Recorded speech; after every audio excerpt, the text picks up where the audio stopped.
देखो, धोनी चेन्नई की कप्तानी करना वापस शुरू कर चुके हैं। मुंबई ने भी मैच जीतना चालू कर दिया है। कोहली के बल्ले से भी रन निकल चुके हैं। कायदे से तो ये इंडियन टी20 लीग अब शुरू हुई है। ये बड़ी अच्छी बात कही आप।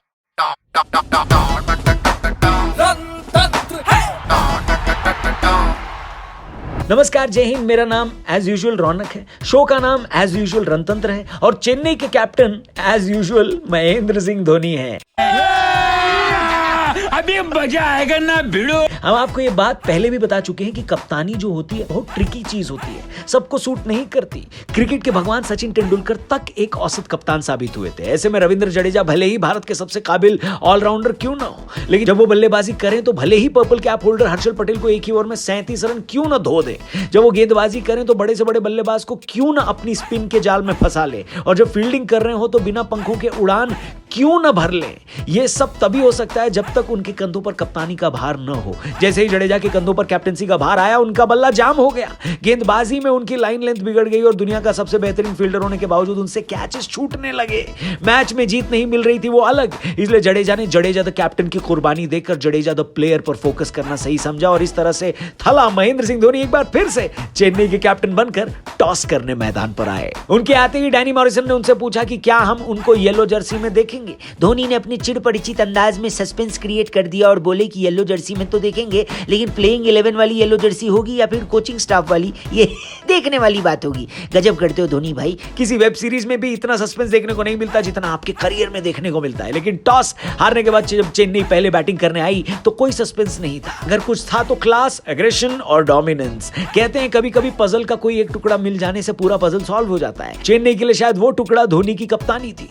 इस पूरे टूर्नामेंट में अभी तक एक बार भी ऐसा नहीं हुआ था कि चेन्नई की opening partnership power play survive कर जाती है। और कल देखिए, हैदराबाद की बॉलिंग अटैक इस टूर्नामेंट का बेस्ट बॉलिंग अटैक माना जाता है। लेकिन मलिक, भुवनेश्वर कुमार, येंसन और नटराजन पारी की 106 गेंदों तक एक भी विकेट नहीं गिरा पाए। ऋतुराज गायकवाड़ और कॉनवे ने मिलकर ऐसा समा बांधा कि स्टेडियम क्या, टीवी के सामने भी खड़े होकर लोगों ने तालियां बजाई होंगी। अपने होम ग्राउंड पर खेल रहे ऋतु भैया ने यह दिखा दिया कि घर के कंफर्ट की बात ही कुछ और होती है। पहले ऋतुराज ने 33 गेंदों में अपनी हाफ सेंचुरी पूरी करी और फिर खरबूजे को देखकर खरबूजे ने भी रंग बदला और कॉनवे भी इस टूर्नामेंट में अपनी पहली हाफ सेंचुरी 39 गेंदों में लगा गए। ऐसा लग रहा था कि विकेट के मामले में हैदराबाद के बॉलर्स आर्यभट्ट को ट्रिब्यूट देंगे, लेकिन 99 पर खेल रहे ऋतुराज गायकवाड़ अपनी सेंचुरी की तलाश में गेंद को पॉइंट फील्डर के पास मार बैठे और नर्वस 90s का शिकार हो गए।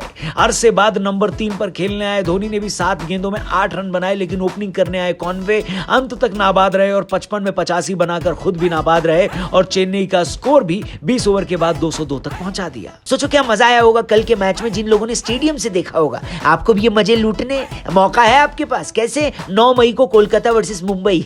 जी हाँ, ये मौका अगर लूटना चाहते हो तो डिस्क्रिप्शन में एक लिंक दिया है, उसमें एक फॉर्म है, उस फॉर्म को भरना है। फिर थर्सडे को फैनगिरी विद बहुआ में आना है और अगर जीते, लकी हुए तो मुंबई वर्सेस कोलकाता लाइव देखोगे। बाकी विंजो ऐप डाउनलोड जरूर करना, आपको 500 रुपए का वेलकम बोनस भी मिलेगा और बहुत सारे गेम्स खेल के पैसे जीत सकते हो। क्या समझे? इसलिए देर मत करो, डिस्क्रिप्शन में एक नजर मार लो। इसी तरह कल हैदराबाद वालों को रिक्वायर्ड रन रेट पर नजर मारनी थी। शुरू में उन्होंने मारी भी थी, 10 से ऊपर का रिक्वायर्ड रन रेट था और अभिषेक शर्मा ने इसका पूरा ख्याल रखा। पावर प्ले में बहुत तेजी से रन बने। खुद अभिषेक शर्मा 24 में 39 रन बना चुके थे, लेकिन पावर प्ले की आखिरी 2 गेंदों पर मुकेश चौधरी की गेंदों ने चाचा चौधरी वाला काम किया और अभिषेक शर्मा और Rahul Tripathi back to back गेंदों पर आउट हो गए।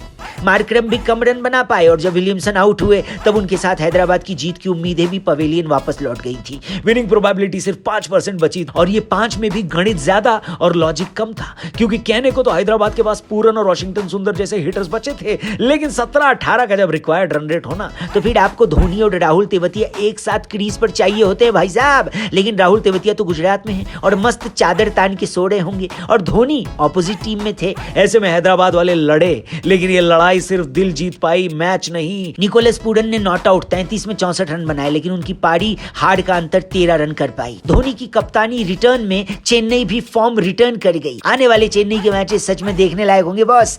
सही बात है। लेकिन देखने लायक हमारा डिस्क्रिप्शन भी है, वहां पर एक लिंक दिया है, उसमें एक फॉर्म है, उसको जल्दी से भरो और अपनी तैयारी करो। और अगर लकी हुए तो 9 मई को होने वाला कोलकाता वर्सेस मुंबई का मुकाबला मैदान पर जाकर देख सकते हो लाइव। साथ ही साथ विंजो ऐप डाउनलोड करना है और 500 रुपए का वेलकम बोनस आपको मिलेगा। क्या समझे? बाकी याद रखना, this game involves an element of financial risk and may be addictive, please play responsibly and at your own risk. बाकी कल सुबह वापस से मिलेंगे यहीं पर, आपके लिए लेकर आएंगे कोलकाता वर्सेस राजस्थान के मैच का पूरा हाल चाल और बवाल। अगर अब तक हमारे चैनल को सब्सक्राइब नहीं किया तो please please please please please please please, कितनी बार बोलेगा भाई, कर देंगे। थैंक यू बोआ भाई। बाकी फेसबुक पे देख रहे हो तो पेज को लाइक करना और इंस्टाग्राम पे भी राम राम बोलना। Thank you for watching, see you tomorrow, जय हिंद।